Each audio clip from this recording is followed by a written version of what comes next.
Powerful বশীকরণ নকশা। যে পাওয়ারফুল বশীকরণ নকশার মাধ্যমে দূর থেকেই কাউকে টেনে নিজের কাছে আনতে পারবেন। আপনার একটা ব্যক্তিকে পছন্দ, একটা নারীকে আপনার পছন্দ হয়েছে, তাকে আপনি বিয়ে করতে চান, তাকে আপনার প্রতি বাধ্যগত করতে চান যাতে করে সে আপনার কাছে চলে আসে।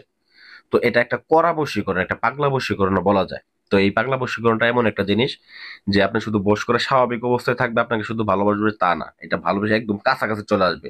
আর যারা মতো দেখা গেছে কাছে আনতে না চান, তাদের ক্ষেত্রে এটা অন্য আর একটা বিদ্যা আছে, আমার চ্যানেলে যা দেখে আসতে পারেন। তো যাই হোক, যারা নিজের কাছে নিজের স্বামীকে ফিরে আনবেন বা নিজের স্ত্রীকে ফিরে আনবেন, প্রেমিককে ফিরে আনবেন, প্রেমিকাকে ফিরে আনবেন, তো এটা কিভাবে কাজটা করবেন পূর্ণাঙ্গ নিয়ম আমি এই ভিডিওতে বলে দিতেছি। এটা অত্যন্ত পাওয়ারফুল এবং ভয়ঙ্কর একটা কুফরি বশীকরণ বিদ্যা।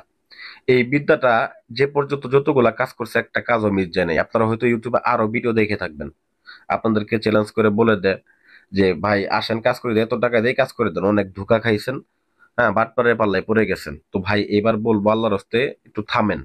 থাইমে এবার তান্ত্রিক কবিরাজের পিছনে ঘোরা বাদ দিয়ে আমি একজন তান্ত্রিক হিসেবে আমি আপনাদেরকে বলতেছি, নিজের কাজ নিজে করবেন। আমি এই কাজটা জাগ্রত করে এবং সঠিক নিয়মটা আমি আপনাদেরকে দিতেছি, যাতে করে এই বন্ডদের পাল্লায় পরে আপনি প্রতারিত না হন।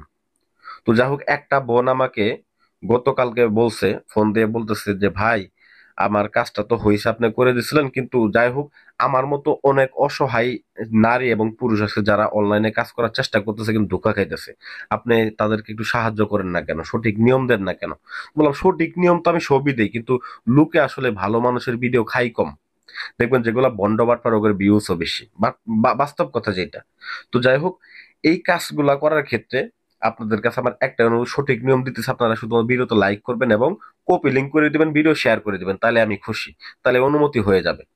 তো এই কাজটা কিভাবে করবেন এখন আমি বলতেছি। তো আপনি মনে করেন যে আপনার স্ত্রীকে বশ করবেন বা স্বামীকে বশ করবেন, তাহলে স্বামী স্ত্রী দুইজনের নাম, দুইজনের মা বাবার নাম, দুইজনের ছবি নিয়ে আপনাকে বসতে হবে, মোমবাতি আগরবাতি জ্বালায় বসতে হবে। অবশ্যই কাজটা করার ক্ষেত্রে গোসল করে কাজটা শুরু করতে হবে পাক পবিত্র অবস্থায়।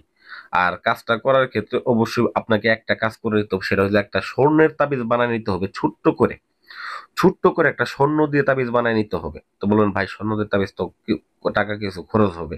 হ্যাঁ ভাই খরচ হবে, ওইটা তো আর কাউকে আপনি ফালাই দিবেন না, মাটিতে চৌকিতে দিবেন, ওইটা আপনার কাছেই থাকবে, ওইটা দূরে যাবে না। তো ওইটা আপনি একটা স্বর্ণের তাবিজ বানায় নিয়ে ওই স্বর্ণের তাবিজের মধ্যে এই নকশাটাকে ভরবেন। নকশাটা কার মধ্যে লিখবেন, কিভাবে ভরবেন? তো আপনারা শুনে থাকবেন, মসলিন কাপড়ের নাম শুনে থাকবেন, যেটা একটা শাড়ি একটা মেসের খোলের মধ্যে ভরা যায়। তো যাই হোক, ওই মসলিন কাপড়ের উপরে আপনারা এই নকশাটাকে অঙ্কন করবেন। আপনার ভালোবাসার মানুষের বা প্রেমিকার বা বউয়ের বা স্বামীর আপনারা এই নামগুলা সুন্দর করে লিখে নেবেন। লিখে নেওয়ার পরে নাম যাতে ভুল না হয়, নকশা অঙ্কন করার ক্ষেত্রে যাতে ভুল না হয়, কারণ অনেকে তাড়াহুড়া করে বসে থাকতে চায় না, কারণ একটা কাজ করতে গেলে 1.5 থেকে 2 ঘন্টা থেকে 2.5 ঘন্টা পর্যন্ত সময় লাগে একটা কাজ সম্পাদন করতে, কারণ বসে থাকতে হয়, একটা ভক্তির ব্যাপার স্যাপার আছে, একটা ভক্তির ব্যাপার স্যাপার আছে। তো যাই হোক, পরবর্তীকালে এই কাজটা নকশাটা ওই তাবিজের মধ্যে ভরে এটাকে কি করতে হবে আপনাকে, আপনার কানের মধ্যে, আপনি যদি ছেলে হয়ে থাকেন বা মেয়ে হয়ে থাকেন, আপনি যদি ছেলে হয়ে থাকেন সেক্ষেত্রে একটা আংটি বানিয়ে নিয়ে আংটির নিচে তাবিজ নকশাটা রাখবেন। আর যদি মেয়ে হয়ে থাকে একটা তাবিজ বানিয়ে নিতে পারেন বা একটা বল বানিয়ে নিতে পারেন, যেটা আপনার কানের মধ্যে আপনি পড়তে পারেন। তো বিশেষ করে কানের মধ্যে পড়াটাই সব থেকে ভালো, কানের মধ্যে এই তাবিজটাকে আপনাকে পড়তে হবে এবং ছবির মধ্যে একটা নকশা অঙ্কন করবেন।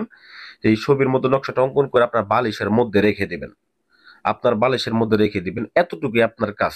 যদি এই নিয়মটুকু আপনি পালন করতে পারেন, আপনি যদি ওই নকশাটা লেখে আপনার কানের মধ্যে মূলত দেখা গেছে বিধে রাখতে পারেন, আপনার স্বামী আপনার গোলাম হয়ে চলে আসবে। পৃথিবীর যে প্রান্তে থাকুক, বা আপনার প্রেমিক আপনাকে ধোঁকা দিয়ে চলে গেছে, সে কুত্তা পাগলের মতো আপনার কাছে চলে আসবে, বাস্তব কথা যেটা। আর আপনি যদি বলতে দেখা গেছে রিং আংটি হিসেবে ব্যবহার করেন, আপনি ছেলে মানুষ আংটি হিসেবে ব্যবহার করেন বা আপনি নিজেও কানের মধ্যে ব্যবহার করেন, অসুবিধা নেই। তো কানের মধ্যে ব্যবহার করে এটা ব্যবহার করার পরে আপনাকে 2 রাকাত নফল নামাজ আদায় করে নিতে হবে, যদিও কুফরি নকশা, তবুও 2 রাকাত নফল নামাজ আদায় করে নিতে হবে, এতটুকুই কাজ। এই নিয়ম যদি আপনি পালন করতে পারেন, পৃথিবীর যে প্রান্তে থাকুক, যত বড় কবিরাজ তার শরীরটা বন্ধ করে দিয়ে রাখুক না কেন, 100% কাজ হবে। এতদিন যা ঘুরছেন ফাউ ঘুরছেন, মনে হবে যে না আমি নিজেই কবিরাজ হয়ে গেছি। তো আশা করি ভিডিওটা ভালো লাগবে, ভিডিও ভালো লাগবে ভিডিও লাইক করবেন, অবশ্যই কিন্তু ভিডিওটা শেয়ার করতে ভুলে যাবেন না। ধন্যবাদ সবাইকে।